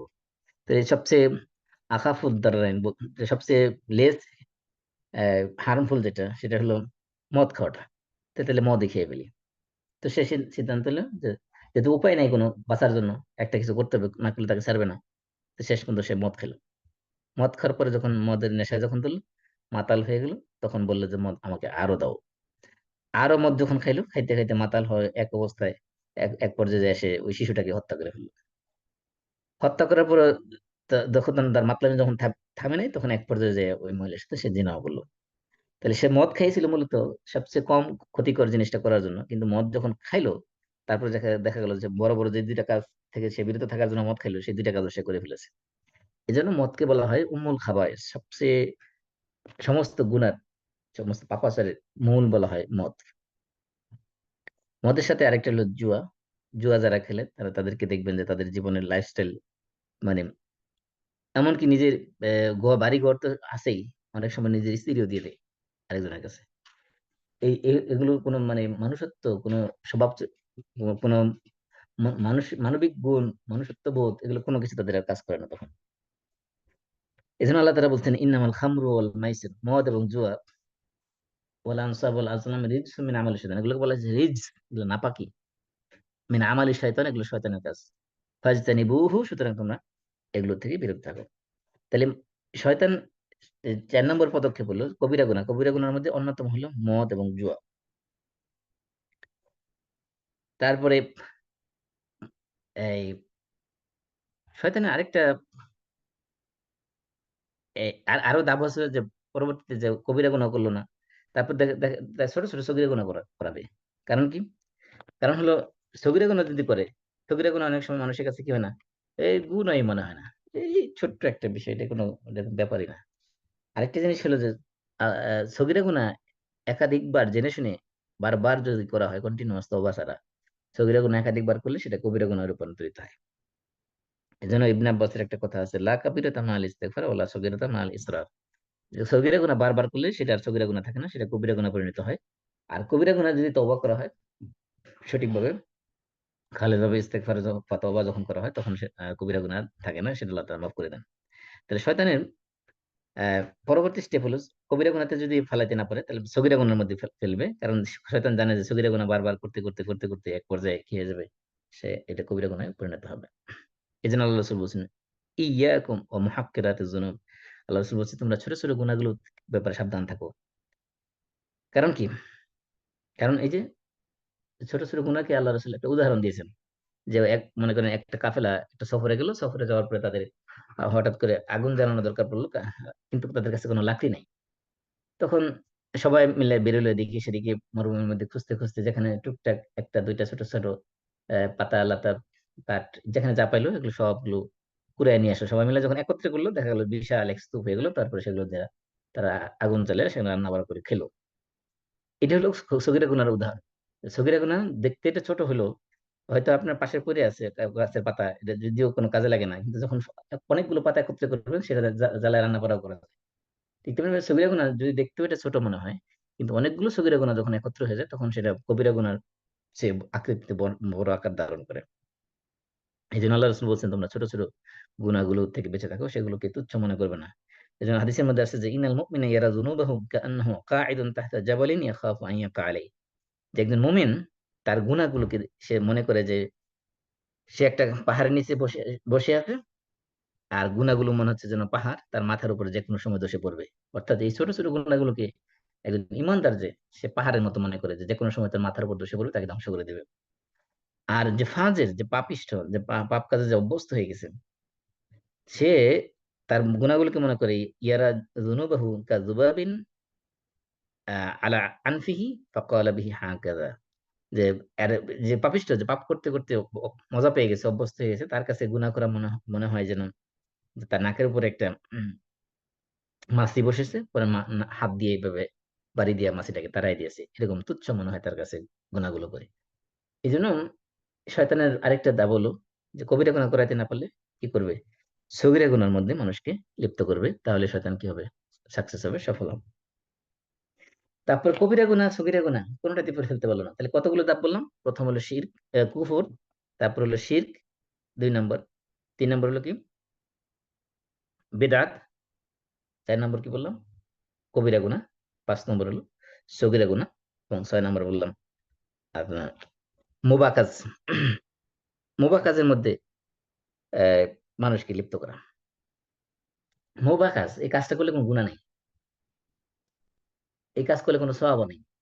এমন কাজের মধ্যে মানুষকে এমন ভাবে মানে মজা পাওয়াই দিবে যে মানুষ এই মোবা কাজ করতে করতে করতে করতে এমন সময় ব্যয় করবে যে এই মোবা কাজ করতে যে এক পর্যায়ে দেখা যাবে তার ওয়াজিব ছুটে গেছে, তার ফরজ ছুটে গেছে, এখন সে মানে কবিরা গুনাহে লিপ্ত হয়ে গেছে। যেমন মনে করেন ফর এক্সাম্পল, আপনার কাছে শপিং করতে ভালো লাগে, আপনি শপিং করতে গেলেন, আপনি ইচ্ছা করলে 1 মাসের শপিং একবার বা 2বার গেলেই হয় মাসে, কিন্তু আপনি প্রত্যেক সপ্তাহে, প্রত্যেক 2 দিন 3 দিন পর পর শপিং এ যান। মানে শপিং গেলে এটা সমস্যা কি, এটা তো কোনো গুনার কাজ না, যাচ্ছি। কিন্তু দেখা গেল যে আপনি শপিং গেছেন, এবার কিন্তু নামাজ জামাত ছুটে গেছে, অথবা নামাজ পড়াই হলো না, অথবা 2 ওয়াক্ত নামাজ একক একক একসাথে পড়া হলো। এই যে শয়তান কি করলো, যে কাজটা ছিল মুবাহ, এটা জায়েজ কাজ, বৈধ কাজই, কোনো সওয়াবও নাই, কোনো গুনাহও নাই এর মধ্যে, কিন্তু ওটার মধ্যে আপনাকে এঙ্গেজ করাইতে দিচ্ছে এত বেশি পরিমাণে যে আপনি এটার কারণে আপনি অনেক সময় দেখা গেল যে ফরজ কাজে ছুটে যাচ্ছে। তো শয়তানের আরেকটা দাব হলো যে কবিরা সগীরা এগুলোতে লিপ্ত না করতে পারলো মানুষকে বৈধ কাজের মধ্যে বেশি ব্যস্ত রাখা, এবং ব্যস্ত রাখতে রাখতে এক পর্যায়ে দেখা যাবে এই বৈধ কাজটা করতে যেয়ে সে একসময় সে হারাম কাজে লিপ্ত হয়ে যাবে। মনে করেন যে আপনি একটা সিরিয়াল দেখতেছেন, এটা একটা ধরেন একটা ভালো সিরিয়াল, একটা মানে অশ্লীল অশ্লীল সিরিয়াল না, স্বাভাবিক ভালো সিরিয়ালে দেখতেছেন, কিন্তু দেখা গেল যে এই সিরিয়ালে এমন ভাবে মজা পেয়ে গেছেন, এমন ভাবে মজে আছেন যে এই সিরিয়াল দেখতে দেখতে নামাজের বক্ত কোন সময় ছুটে গেল আপনি টেরই পেলেন না। হম। অথবা এরকম অনেক অসংখ্য উদাহরণ আছে যেগুলো, যেমন মনে করেন আপনাকে খেলাধুলাই বলেন, যে কোনো খেলাধুলা আপনি শরীর এক্সারসাইজ করলেন, কিন্তু এটা এত অতিরিক্ত করা যাবে না, যে যে অতিরিক্ত করার কারণে দেখা যাচ্ছে যে আপনার ফরজ ছুটে যাচ্ছে। এই জন্য এই যে তাওয়াসসু ফিল মুবাহাত বা বৈধ কাজের মধ্যে বেশি মানুষকে বেশি পরিমাণে এঙ্গেজ করে রাখা, মানুষকে বেশি বেশি সওয়াব নাই গুনাহও নাই এমন বৈধ কাজের মধ্যে বেশি করে এঙ্গেজ করে রাখা, এটাও শয়তানের আরেকটা কূটকৌশলের অংশ। শয়তানের আরেকটা কূটকৌশল হলো শয়তান মানুষকে আহ কম ফজিলতপূর্ণ কাজ দিয়ে ব্যস্ত রাখবে বেশি ফজিলতপূর্ণ কাজ থেকে। কম ফজিলতপূর্ণ কাজে ব্যস্ত রাখবে যাতে করে সে বেশি ফজিলতপূর্ণ কাজগুলো করতে না পারে। যেমন আমি একটা উদাহরণ দিয়েছিলাম, যেমন মনে করেন কোরআন তেলাওয়াত একটা ফজিলতপূর্ণ কাজ, এটা একটা সওয়াবের কাজ, প্রতি হরফে 10 নেকি, হম, মিনিমাম 10 নেকি। কিন্তু দেখা গেল যে আপনি কোরআন তেলাওয়াত করতে করতে এমন মত্ত মত্ত হয়ে গেলেন যে কোরআন তেলাওয়াত মজা পেয়ে গেলেন, এখন আসলে মসজিদে ফরজ নামাজের আজান হচ্ছে, জামাত জামাত হচ্ছে, নামাজের কোনো খোঁজ খবরই নেই, তারপরে জামাতে ছুটে গেল। তাহলে জামাতে নামাজ পড়াটা ছিল আপনার জন্য ওয়াজিব, আর কোরআন তেলাওয়াত ছিল এটা আপনার জন্য নফল ইবাদত। তাহলে এই যে আপনার কি শয়তান কি করলো, আপনাকে বুঝাইলো যে তুমি তো আবাদতই করতেছো, এখন জামাতে যাওয়া দরকার কি? বসে বাসায় বসে কোরআন তেলাওয়াত বেশি করে করো, সমস্যা নাই। তো শয়তান কি করলো, আপনাকে বেশি ফজিলতপূর্ণ কাজ থেকে বিরত রাখার জন্য কম ফজিলতপূর্ণ কাজে আপনাকে এঙ্গেজ করে রাখলো। তাহলে এগুলো হলো শয়তানের মানুষকে ধোঁকা দেওয়ার বিভিন্ন স্টেপ। তাহলে প্রথম বলছি আহ, কুফর, তারপরে হলো শিরক, তারপর হলো বেদাত, তারপরে হলো আপনার কবিরা গুনাহ। কবিরা গুনার মধ্যে অন্যতম হলো মদ এবং জুয়া, এবং এর এর মধ্যে জড়িত আছে জিনা ব্যভিচার একসাথে। তারপরে সেগুলোতে না পারলে মানুষকে সগীরা গুনার মধ্যে নিয়ে আসবে, সগীরা গুনাতে না পারলে তারপরে মুবাহ কাজ, বৈধ কাজে এঙ্গেজ করে রাখবে। এগুলো হলো শয়তানের মানুষকে বিভ্রান্ত করার বিভিন্ন স্তর। এই স্তরে এক পর্যায়ে এনে তাকে কি করবে, তাকে হারামের ভিতরে ঢুকাই দেবে। তারপরে হলো শয়তানের আরেকটা কাজ হলো, শয়তান একটা অন্যতম বৈশিষ্ট্য হলো অহংকার করা, নিজেকে অনেক বড় মনে করা, অন্যকে তুচ্ছ মনে করা। এই জন্য আল্লাহ বলছেন আহ, লা ইউহিব্বু কুল্লা মুখতালিন ফাখুর। আল্লাহ মুখতাল এবং ফাখুরদেরকে পছন্দ করেন না। মুখতাল এবং ফাখুরকে, মুখতাল এবং ফাখুর হলো যে মনে করেন নিজেকে অনেক বড় মনে করা, এবং অন্যদেরকে একদম পিপরিকার মতো ছোট তুচ্ছ মনে করা, যে এতটুকু মানুষই না, এটা একটা গাধা, এটা একটা ছাগল, এটা একটা আস্তে একটা গরু, এরকম। মানে মানুষকে মানুষই মনে না করা, মানে মানুষকে তুচ্ছ করতে করতে এমন একটা অবস্থা নিয়ে যায় যে তার কাছে এটা মানুষই মনে হয়। অর্থাৎ মানুষকে হেয় করা, তুচ্ছ করা, এটা হলো শয়তানের একটা কাজ। কারণ আল্লাহ তাআলা যখন ইবলিসকে বলেছিল যে আদমকে সিজদা করো, সে কি বলেছিল, আনা খায়রুম মিনহু, আমি তার চেয়ে উত্তম, আমি তার চেয়ে better, I am better than him. কারণ কি, খালাক্তানি মিন নার ওয়া খালাক্তাহু মিন তিন, আমাকে আপনি সৃষ্টি করেছেন উম, আগুন থেকে, আর তাকে সৃষ্টি করেছেন মাটি থেকে। এই জন্য আল্লাহর কাছে মর্যাদার মানদণ্ড একমাত্র হলো তাকওয়া। সৃষ্টির উপাদান এগুলো কোনো মর্যাদার বৈশিষ্ট্য না বা মানদণ্ড নয়। কার চেহারা কত সুন্দর, কার সৃষ্টির উপাদান কত বেটার, এটার উপর মানদণ্ড মানে মর্যাদার মানদণ্ড নির্ভর করে না, নির্ভর করে কিসের উপরে, ইন্না আক্রামাকুম ইনদাল্লাহি আতকাকুম। আর যেহেতু আল্লাহর সৃষ্টি, আল্লাহর হুকুম পালন করাই ছিল ওটা উত্তম কাজ। কিন্তু শয়তান নিজের গর্বের কারণে, অহংকারের কারণে সে কি করতে পারলো না, আল্লাহর এই নির্দিষ্টকে সে বাস্তবায়ন করতে পারলো না। এই জন্য শয়তানের আরেকটা বৈশিষ্ট্য হলো গর্ব এবং অহংকার। গর্ব অহংকারকে বলা হয়েছে এগুলো আল্লাহর চাদর। আল্লাহ রসুল বলছে আল কিবরি, হাদিসের মধ্যে আসছে যে আল্লাহ তাআলা বলতেছেন যে আল কিবরিয়া হৃদয় ওয়াল আযামাতু ইজারি, যে গর্ব অহংকার এবং মর্যাদা এগুলো হলো আমার আমার গায়ের চাদর, আমার পরনের পোশাক। এগুলো যদি কেউ করে, গর্ব অহংকার যখন কেউ করে, তখন সে যেন আমার গায়ের চাদর কাপড় নিয়ে এসে টানা হেঁচড়া করে। যেন গর্ব অহংকার করা এটা শয়তানের কাজ, এটা মানুষের কোনো কাজ হতে পারে না। অহংকার করা এটা হলো শয়তানের অন্যতম একটা হাতিয়ার, মানুষকে অহংকারী করে তোলা। এই জন্য আল্লাহ রাসূল বলছেন যে কাফা মিল বিল মার বিহাসবি মিনাশ শাররি, যে একজন মানুষ খারাপ মানুষ হওয়ার জন্য এতটুকু যথেষ্ট যে আইয়াহকিরা আখাহুল মুসলিম, তার কোনো মুসলমান ভাইকে এসে তুচ্ছ করা। তাহলে একজন মানুষ মনে করেন ৫ ওয়াক্ত নামাজ পড়ে, সে রোজা রাখে, হজ করে, যাকাত দেয়, পর্দা প্রসিদার মতো চলে, সে হালাল হারাম মেনে চলে, সবকিছু করে, কিন্তু সে মানুষকে কোন মানুষকে সে মূল্যায়ন করে, কোন মানুষের তার কাছে কোনো দামই নেই। মানে সেই একমাত্র সেরা মানুষ, সেই একমাত্র নলেজেবল পার্সন, সেই সবকিছু বুঝে, সেই সবকিছু জানে, অন্য কেউ কিচ্ছু জানে না। এই যে অ্যাটিচিউড, এই অ্যাটিচিউড থাকলে সে যত বড় মুত্তাকি হোক, যত বড় নামাজি হোক, যত বড় আবেদী হোক না কেন, প্র্যাকটিসিং মুসলিম হোক না কেন, সে একজন খারাপ মানুষ হাদিসের পরিভাষায়। কারণ আল্লাহ রাসূল বলছেন কাফা বিহাসবি মিনাশ শাররি, একজন মানুষ খারাপ মানুষ হওয়ার জন্য, মন্দ মানুষ হওয়ার জন্য এতটুকুই যথেষ্ট যে আইয়া হাকিরা আখাহুল মুসলিম, তার কোনো মুসলমান ভাইকে তুচ্ছ তাচ্ছিল্য করা, হেয় করা, তাকে ডিসডেন করা, তাকে এই, নে- ছোট চোখে দেখা, তার মান সম্মান হানি করা, বা তাকে তুচ্ছ তাচ্ছিল্য করা, মানে তাকে মানুষ হিসেবে মূল্যায়ন না, তাকে, এই যে মানুষকে হেয় করা বা তুচ্ছ করা, এটা হলো শয়তানের বৈশিষ্ট্য। শয়তান হলো নিজেকে সুপিরিয়র মনে করে, অন্যদেরকে ইনফিরিয়র মনে করে। এই সুপিরিয়রিটি কমপ্লেক্স, এটা এক ধরনের মেন্টাল ডিজিজ। এটা শুধুমাত্র মেন্টাল ডিজিজ না, সাইকোলজি পরিভাষায় মেন্টাল ডিজিজ, কিন্তু ইসলামের পরিভাষায় এটা হলো অন্যতম একটা কবিরা গুনাহ, যেটা মানুষকে আহ, এক- একজন নামাজি, একজন মুত্তাকি, একজন দিনদার প্র্যাকটিসিং মুসলিম হওয়া সত্ত্বেও তাকে খারাপ মানুষে রূপান্তরিত করে ফেলে। এজন্য অহংকার করা যাবে না, কারণ যে যত বড় মুত্তাকি, সে তত বড় বেশি বিনয়ী।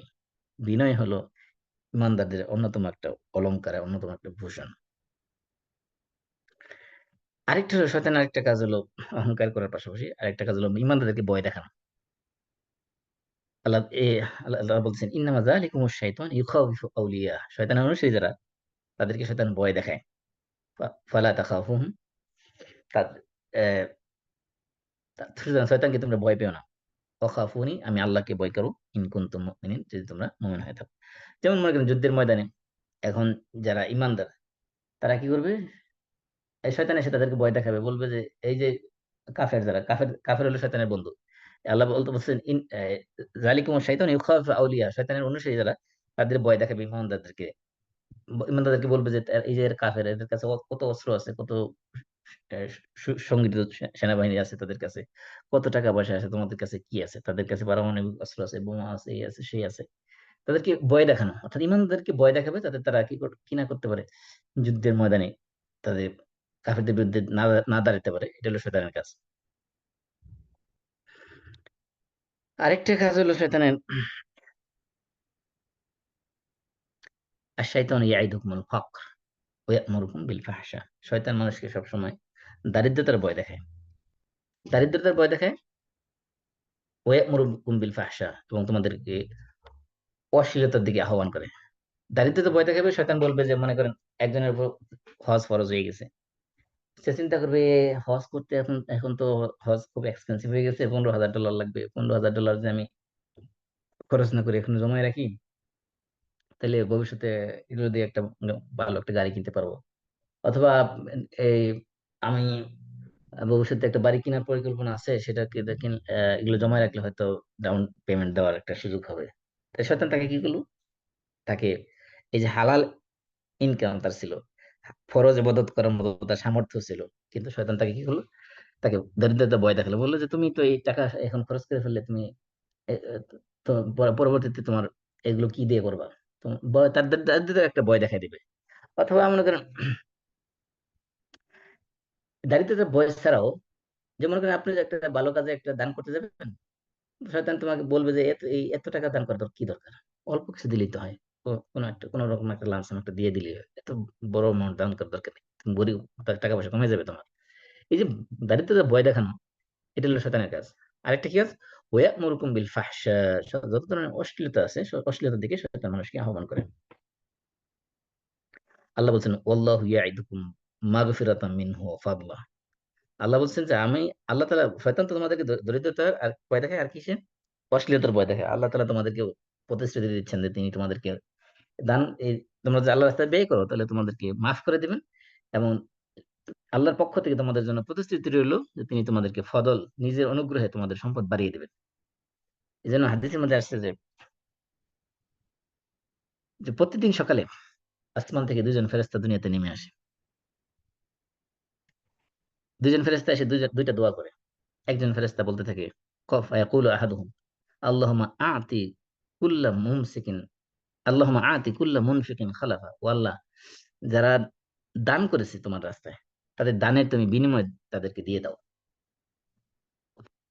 আরেকজন ফেরেশতা, দ্বিতীয় ফেরেশতা এসে বলে, আল্লাহুম্মা আ'তি কুল্লা মুমসিকিন তালাফা, ও আল্লাহ, যারা দান না করে সম্পদ জমা করে রাখলো তাদের সম্পদ তুমি ধ্বংস করে দাও, তাদেরকে ধ্বংস করে দাও, তাদের সম্পদকে ধ্বংস করে দাও। তাহলে তাদেরকে ধ্বংস দাও, অর্থাৎ অনিষ্ট দাও, ক্ষতি দাও।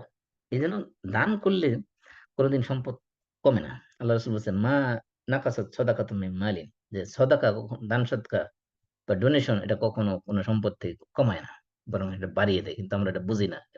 শয়তান আমাদেরকে কি করে, ইয়াইদুকুমুল ফাকর, শয়তান তোমাদেরকে দারিদ্রতার ভয় দেখাবে। আরেকটা হলো এই ওয়া'মুরুকুম বিল ফাহশা, অশ্লীলতার দিকে শয়তান তোমাদেরকে ধাবিত করে। এটা শয়তানের গুরুত্বপূর্ণ কাজ। এজন্য আমি আগে বলেছিলাম যে আদম আলাইহিস সালাম এবং ওনার স্ত্রীকে প্রথম শয়তান যে কাজটা করেছিল, যে নিষিদ্ধ গাছের ফল খাওয়ার সাথে সাথে তাদের কাপড় খুলে গিয়েছিল। ফালাম্মা যাকা শাজারাতা বাদাত লাহুমা সাওআতুহুমা, তাদের লজ্জাস্থান খুলে গেল, প্রকাশ পেয়ে গেল। তখন তারা কি করলো, আদম এবং হাওয়া আলাইহিস সালাম ওনারা কি করলো, ফাতাফিকা ইয়াখসিফানি আলাইহিমা মিন ওয়ারাকিল জান্নাহ, জান্নাতের গাছের পাতা দিয়ে তাদের লজ্জাস্থান ঢাকতে শুরু করলো। এই যে মানুষকে বিবস্ত্র করা, মানুষকে উলঙ্গ করা, মানুষকে বেহায়াপনার দিকে ডাকা, এটা হলো শয়তানের অন্যতম কাজ। আর এই জন্য আজকে পৃথিবীতে দেখবেন যা কিছু হচ্ছে অধিকাংশ এই শয়তানের পদাঙ্ক অনুসরণ করে করা হচ্ছে। দুনিয়াতে এখন বর্তমানে যে নাচ গানগুলো হচ্ছে, যে নাটক সিনেমা হচ্ছে, যে সুন্দরী প্রতিযোগিতা হচ্ছে, সুন্দরী প্রতিযোগিতা সুস্পষ্ট একটা বেহায়াপনা, নির্লজ্জতা। আপনি বিকিনি পরে জাজদের সামনে আপনার নিজের শরীরের অঙ্গ ষষ্ঠ এগুলো প্রদর্শন করা, এটা কোন ধরনের রুচিবোধ থাকলে মানুষ এগুলো করতে পারে? কোন ধরনের নির্লজ্জ, কোন ধরনের বেহায়াপনা হলে পরে মানুষ এগুলো করতে পারে? এই জন্য শুধু সেটা না, আপনি এই যে পর্নোগ্রাফির যে ইন্ডাস্ট্রি দুনিয়াতে তৈরি হয়েছে, ট্রিলিয়ন ট্রিলিয়ন ডলারের পিছনে খরচ করা হচ্ছে। এমনকি আপনি এই এক পত্রিকা দেখলাম যে এক কোম্পানি, তারা তাদের স্ট্যাটিস্টিক প্রচার প্রচার করেছে যে তাদের কোম্পানির বাৎসরিক ভিউয়ার হলো 42 বিলিয়ন। হ্যাঁ, এবং এই আরেক স্ট্যাটিস্টিকে দেখা গেছে যে ওয়ার্ল্ডে এই পর্ন ইন্ডাস্ট্রি ইনকাম হলো $94 বিলিয়ন পার ইয়ার। বছরে 94 বিলিয়ন এই পর্ন ইন্ডাস্ট্রি ইনকাম। এই যে এগুলো সব সব শয়তানের কাজ। শয়তান এগুলো কি করেছে কি কারণে? মানুষকে বিভ্রান্ত করার জন্য, দিনের থেকে সঠিক পথ থেকে বিচ্যুত করার জন্য, বিকৃত যৌনাচার চর্চা করার জন্য এগুলো মানুষ এগুলো তৈরি করতেছে। এবং আর সাথে ব্যাপার হলো, এই যে সকল অশ্লীলতা, বেহায়াপনা, এগুলোর অধিকাংশ বক্তা হলো, খদ্দের হলো আপনার মুসলিম কান্ট্রি গুলো। কারণ মুসলিম কান্ট্রিতে যেহেতু আপনার রেস্ট্রিকশন বেশি, বিয়ে করতে অনেক মোহর না দেওয়া লাগবে, বাড়ি কিনে, এমনকি আরব দেশে অনেক দেশে আছে যে আপনার স্ত্রীর নামে ফ্ল্যাট কিনে দিতে হবে। ওই সকল দেশে বিয়েগুলোকে কঠিন করে দেওয়া হওয়ার কারণে তারা কি করতেছে, মানে বিকল্প রাস্তায় যৌন চাহিদা মেটানোর জন্য পথ খুঁজতেছে। এই জন্য এই পর্নোগ্রাফি এগুলো কাস্টমার অধিকাংশ দেখা যায় মুসলিম কান্ট্রি গুলোতে, অমুসলিম কান্ট্রির তুলনায়। কারণ মুসলিম কান্ট্রিতে যেখানে ফ্রি সেক্স, তারা ইচ্ছা করলে টাকা পয়সা খরচ করলে এখানে গার্লফ্রেন্ড বয়ফ্রেন্ড অ্যাভেলেবল পাওয়া যাচ্ছে। মুসলিম কান্ট্রি গুলোতে এই বিয়ে কথা কঠিন করে দেওয়ার কারণে এগুলো হয়ে গেছে তাদের কাস্টমার। এই যে শয়তানের কাজ হলো ইয়া'মুরুকুম বিল ফাহশা, অশ্লীলতার দিকে মানুষকে, বেহায়াপনার দিকে মানুষকে ডাকবে। মনে করেন যে একজন মানুষ পর্দা করতেছে, তাকে বলবে যে, তাকে যে শয়তান বোঝাবে, তুমি একজন নারী, তোমার আহ পুরুষের উম চক্ষু রক্ষা করার জন্য, পুরুষের চেস্টিটি, মডেস্টি প্রোটেকশন দেওয়ার জন্য তোমাকে কেন কাপড় মাথায় কাপড় পরতে হবে, হিজাব পরতে হবে, মেকআপ করতে হবে, এগুলো কেন করতে হবে? পুরুষের দায়িত্ব, যদি দরকার পড়ে পুরুষ তার নিজের চক্ষু হেফাজত করবে, তোমাকে কেন ডেকে রাখতে হবে তোমার নিজের শরীরকে? শয়তান এভাবে কি করে মানুষকে ধোঁকা দেবে, মানুষকে নির্লজ্জতা, বেহাপনা এগুলো থেকে শয়তান মানুষকে আহ্বান করে থাকে।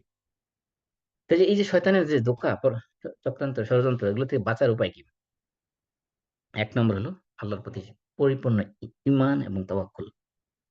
কারণ আল্লাহ তাআলা বলছেন কোরআনের মধ্যে, ইন্নাহু লাইসা লাহু সুলতানুন আলাল্লাযিনা আমানু ওয়া আলা রাব্বিহিম ইয়াতাওয়াক্কালুন। যারা পরিপূর্ণভাবে আল্লাহর প্রতি ঈমান আনে এবং যারা আল্লাহর প্রতি পরিপূর্ণ তাওয়াক্কুল করে, তাদের উপরে শয়তানের কোনো সুলতান নাই, শয়তানের কোনো কর্তৃত্ব দাপট খাটাতে পারে না। আরেকটা হলো ২ নম্বর হলো ইখলাস। ২ নম্বর কাজ হলো ইখলাসের সাথে আল্লাহর ইবাদত করা।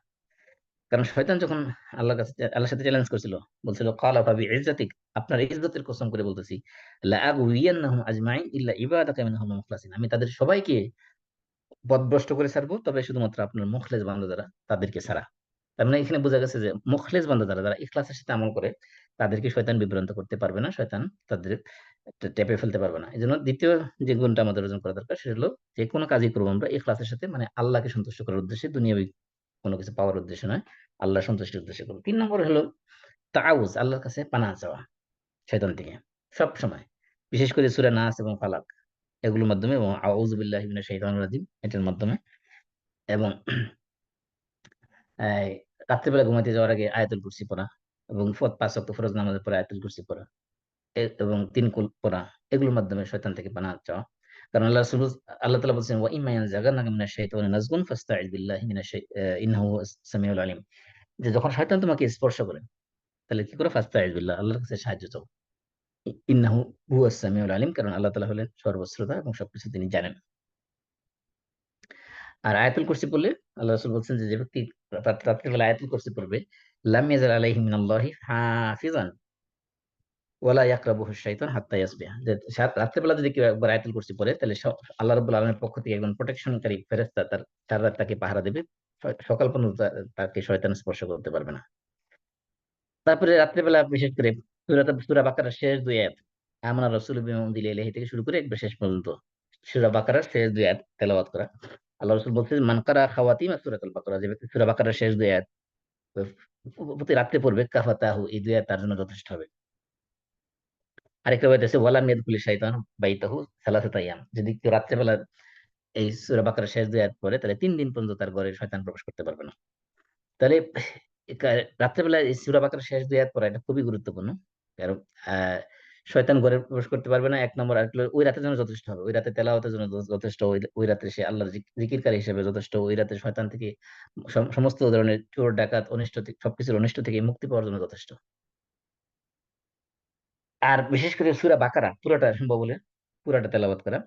কারণ আল্লাহ রাসূল বলছেন, যে করে শয়তান সূরা বাকারা তেলাওয়াত করা হয়, সেই ঘর থেকে শয়তান পলায়ন করে। তারপরে সার্বক্ষণিক আল্লাহর জিকিরে থাকা, বিশেষ করে লা ইলাহা ইল্লাল্লাহু ওয়াহদাহু লা শারীকা লাহু লাহুল মুলকু ওয়া লাহুল হামদু ওয়া হুয়া আলা কুল্লি শাইইন কাদির, এই জিকিরটা সকাল সন্ধ্যা ১০০ বার করে পড়া। কারণ আল্লাহর হাদিসের মধ্যে আছে, যদি কেউ সকালে ১০০ বার পড়ে, ওয়া কানাত লাহু হিরজাম মিনাশ শাইতানি ইয়াওমাহু যালিকা হাত্তা ইউমসি, তাই সকালবেলা যদি ১০০ বার পড়ে, তাহলে সন্ধ্যা পর্যন্ত শয়তানের থেকে সে হেফাজত পাবে। আর যদি সন্ধ্যাবেলা পড়ে, তাহলে সকাল পর্যন্ত তাকে আল্লাহ তাআলা শয়তান থেকে মুক্তি দিবেন। তাহলে এই যে দোয়া, যে দোয়াটা আমরা সাধারণত প্রতি ফরজ নামাজে পড়ি, ৩৩ বার ৩৩ বার ৩৩ বার সুবহানাল্লাহ আলহামদুলিল্লাহ আল্লাহু আকবার পড়ার পরে একবার যে পড়ি সেই দোয়াটা, লা ইলাহা ইল্লাল্লাহু ওয়াহদাহু লা শারীকা লাহু লাহুল মুলকু ওয়া লাহুল হামদু ওয়া হুয়া আলা কুল্লি শাইইন কাদির। বাই দ্য ওয়ে, এটা আবার আরাফার দিনে দোয়াও। সামনে আরাফার দিন আসতেছে, আগামী শনিবার দিন ইয়াউমুল আরাফা। আরাফার দিন আপনারা রোজা রাখবেন এবং এই দোয়া বেশি বেশি পড়বেন, লা ইলাহা ইল্লাল্লাহু ওয়াহদাহু লা শারীকা লাহুল মুলকু ওয়া লাহুল হামদু ওয়া হুয়া আলা কুল্লি শাইইন কাদির। আর এই দোয়া সকালে এবং সন্ধ্যায় পড়লে, ১০০ বার করে পড়লে, সারাদিন শয়তান থেকে এবং সারা রাত শয়তান থেকে মুক্তি পাওয়া যাবে। তারপরে ঘরে ঢোকার সময়, বিশেষ করে ঘরে ঢোকার সময় দোয়া পড়া, ঘর থেকে বের হওয়ার সময় দোয়া পড়া, খানা খাওয়ার শুরুতে দোয়া পড়া। কারণ খানা খাওয়ার শুরুতে যদি দোয়া না পড়া হয়, ঘরে ঢোকার সময় যদি দোয়া না পড়া হয়, দোয়া যদি না জানে কমপক্ষে বিসমিল্লাহ বলবেন। যদি বিসমিল্লাহ না বলেন, তাহলে কি হবে? শয়তান সাথে সাথে ঘরে প্রবেশ করবে। আর শয়তান বিসমিল্লাহ ছাড়া যখন কেউ ঘরে প্রবেশ করে, তখন শয়তান বলে তার সঙ্গীদেরকে ডেকে বলে যে, আসো আমরা রাত্রি যাপন করার জায়গা পেয়ে গেছি। আর রাত্রে খাবার গ্রহণ করার সময় যদি কেউ বিসমিল্লাহ না বলে, তাহলে শয়তান তার সঙ্গীদেরকে ডেকে বলে, আসো আমরা খাবার পেয়ে গেছি। তো শয়তান খাবার শুরুতে যদি আপনি বিসমিল্লাহ না বলেন, তো ওই খাবারের সাথে শয়তান অংশগ্রহণ করে। এজন্য খাবারের যে কোনো কাজের শুরুতে বিসমিল্লাহ বলা, এটা হলো শয়তান থেকে বাঁচার আরেকটা উপায়। তারপরে হলো সর্বসময় পবিত্র অবস্থায়, ওযু অবস্থায় থাকার চেষ্টা করা। এই কাজগুলো যদি আমরা করি, তাহলে ইনশাআল্লাহ আল্লাহ শয়তানের কুমন্ত্রণা থেকে, ওয়াসওয়াসা থেকে আমরা মুক্ত থাকতে পারবো। আর সার্বক্ষণিক আল্লাহ রাব্বুল আলামিনের কাছে সাহায্য চাওয়া। কারণ আল্লাহ রাব্বুল আলামিনের কাছে হলো শয়তানকে নিয়ন্ত্রণ করার চাবিকাঠি। পৃথিবীর কোনো মানুষ শয়তানকে দেখতে পারে না। শয়তানকে যদিও শয়তানের, আল্লাহ বলছে, ইন্না কাইদা শাইতানি কানা দাঈফা, শয়তানের চক্রান্ত খুবই দুর্বল। দুর্বল হওয়া সত্ত্বেও পৃথিবীর সমস্ত আধুনিক যত অস্ত্র শস্ত্র আছে সরঞ্জাম আমাদের আছে, এবং পারমাণবিক বোমা দিয়েও শয়তানকে দুর্বল করা, ঘায়াল করা সম্ভব নয়। এই জন্য শয়তান যেহেতু একটা অদৃশ্য শত্রু, একটা আনসিন এনিমি, তার সাথে যুদ্ধ করে পারাটা খুব ডিফিকাল্ট। সেই জন্য সবসময় আল্লাহ রাব্বুল আলামিনের কাছে সাহায্য চাইতে হবে।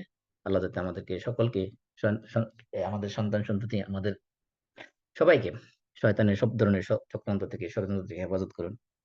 আর যেহেতু আমরা অলরেডি জিলহজ মাসের প্রথম 10 দিনের মধ্যে আছি, তো হাদিসের মধ্যে আছে যে এই জিলহজ মাসের প্রথম 10 দিনের আমল হলো আল্লাহ রাব্বুল আলামিনের কাছে সবচেয়ে বেশি প্রিয়। এই জন্য আমরা এই 10 দিন সবচেয়ে বেশি, যত বেশি সম্ভব ইবাদত করার চেষ্টা করবো। এবং এমনকি ওলামায়ে কেরামের বক্তব্য হলো যে এই জিলহজ মাসের প্রথম 10 দিন রমজানের শেষ 10 দিনের চেয়ে বেশি উত্তম। রমজানের শেষ 10 দিন উত্তম হলো রাতের দিক থেকে, কিন্তু দিনের দিক থেকে এই জিলহজ মাসের প্রথম 10 দিন হলো বেশি উত্তম, এমনকি রমজানের শেষ 10 দিনের থেকে উত্তম। এই জন্য আমরা এই 10টা দিন কি কি আমল করবো সেগুলো আমি অলরেডি একটা পোস্ট শেয়ার করেছি, সেখানে 10-11টা আমলের কথা বলা হয়েছে। এগুলো আপনারা সবাই বেশি বেশি করার চেষ্টা করুন, বিশেষ করে রোজা রাখার চেষ্টা করুন। যদি সম্ভব না হয় কমপক্ষে আরাফার দিনে রোজা রাখার চেষ্টা করুন, তাহলে আল্লাহ রাব্বুল আলামিন পূর্বের এবং পরের 1 বছরের গুনাহ মাফ করে দেবেন। আল্লাহ রাব্বুল আলামিন আমাদের সবাইকে তৌফিক দান করুন। যে কারো কোনো প্রশ্ন আছে কিনা? না থাকলে আমরা শেষ। আসসালামু আলাইকুম। মাসুম ওয়ালাইকুম ভাই, আসসালাম। আমার একটি কোশ্চেন ছিল। এই যে প্রথম 10 দিন যে চুল, নখ এগুলো না কাটা, এটা কি শুধু যারা কোরবানি দিবে তাদের জন্য, নাকি না সবার জন্যই এটা প্রযোজ্য? হ্যাঁ, যাদের না পক্ষ থেকে কুরবানি দেওয়া হবে শুধুমাত্র তারা, বাকি সবাই কাটতে পারবে। আচ্ছা। ওকে, আমরা সবাই কাফারাতুল মাজলিস পড়ি। সুবহানাকাল্লাহুম্মা ওয়া বিহামদিক, আশহাদু আল লা ইলাহা ইল্লা আনতা, আস্তাগফিরুকা ওয়া আতুবু ইলাইক। আসসালামু আলাইকুম ওয়া রাহমাতুল্লাহি ওয়া বারাকাতুহু। ওয়ালাইকুম আসসালাম।